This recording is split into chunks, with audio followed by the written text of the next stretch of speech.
Denver Nuggets fans, like we back at it again. We almost lost a nail biter again to the Toronto Raptors of all teams. Now Toronto playing a little better this year. You know, they record not all that. I mean, they 2-6. You know, but they ain't playing all that. But we almost lost against them. 121-119. RJ Barrett missed the last 3-pointer to win the game. But end of the day, it still was a good game. We didn't have Jamal Murray. So I don't believe we had Aaron Gordon either. You know, so at the end of the day, we still was playing. We were still doing our thing. But let's take a look at this interview and see what Mike Malone got to say about this close game. But, you know, some of our young pieces played pretty good. I think the most satisfying thing is a win, obviously. But is it kind of good as a coach to see that no Gordon, no Jamal, and late in that game coming back, you got Peyton hits a big three, CB hits a big three, Strother has a monster drive, that these young guys really stepped up and crunched that? Yeah, I mean, that lineup, I think that's what we need, though. We need that. We need the young guys to step up. I think it was good that Jamal Murray wasn't playing. It was good that Aaron Gordon wasn't playing. Honestly, I would like it if Joker wasn't playing too as well, so these young guys can really mesh. Because what we really need is some type of offense when Joker is not on the floor. We need some type of offense going. And Christian Brown been balling too. Russ played so many minutes. I got him out. And to your point, CB, Julian, Peyton, Michael, Nikola. First time watching we this. all know what Nikola is going to do. Another triple-double for him. But Peyton's overall game, I thought he was outstanding. He was a defensive player of the game for us tonight, but makes a huge three. Julian, after a very subpar first half, comes out there in the second half and plays the way we need him to play. Michael Porter, to have 22 second chance points, we were struggling to make shots for a while. That's one thing I said about Michael Porter Jr. Throughout these last couple of games, like Michael Porter Jr., except with the exception of the first game, I feel like Michael Porter Jr. has been flowing in the offense a lot better than he was the previous seasons, not just last season. Even when we went to the finals and won, like I felt like Michael Porter Jr. really wasn't, he wasn't consistent, but he's been pretty consistent these last couple weeks. These last couple games. So he been doing his thing. I mean, he had, let me see how many points he had. He went 3 for 10 from three-pointer, but he hit from the 3-point line, but he had 19 points. 19 points, 9 rebounds. 3 assists, 1 steal, 1 block, 2 TOs. Even his plus or minus is kind of like he had that +1. I don't really care about the plus or minus unless you playing really bad. But he been playing pretty good. And Michael's activity on the glass was really important. But yeah, that was we have a lot of young players, and the more they're in those types of situations, Scott, it's only going to help their confidence and their development. And I was proud of our group. I think we're down 11 with 5:30 to go. And that was a message all night long. We weren't playing great. Turned the ball over a ton in the first half. Did a much better job in the second half. But just stay with it. Stay with it. Stay with it. We got a lot of time left. And that's probably the third or fourth time that's early in the season where there has been no panic. Just stay the course. All right? Let's stay the course and find a way to figure it out. And obviously that shot at the end, from my vantage point, I still don't know how it didn't go down. But I'm very thankful, ungrateful dead night that it didn't. Yeah, because RJ been landing them shots. He been landing them. So, we lucky they didn't win that game. And it could have went that close. That's how close it was.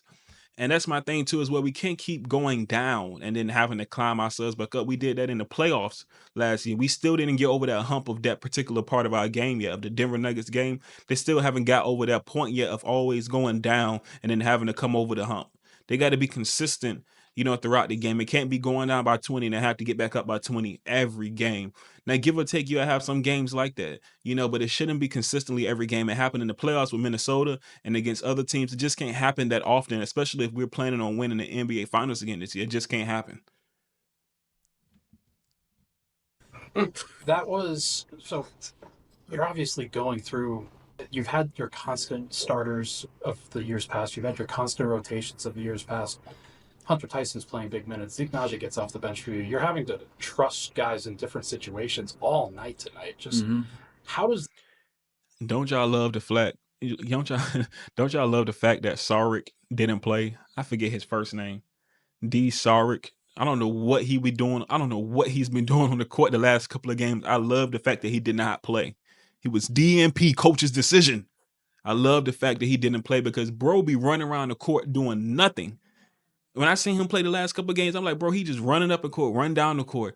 He's not providing or adding any type of value to the team. I don't know if he's nervous or anything like that, but I just didn't see any value that he added, not even with rebounding, scoring. It's like people just running around him. He looked lost out there. I'm not wishing bad on the man, but I'm hoping that, he figure out his role with inside the game, with inside the offense. Zeke Naji, I'm glad he finally getting some playing time. And as far as, like I said, Christian Brown, A1.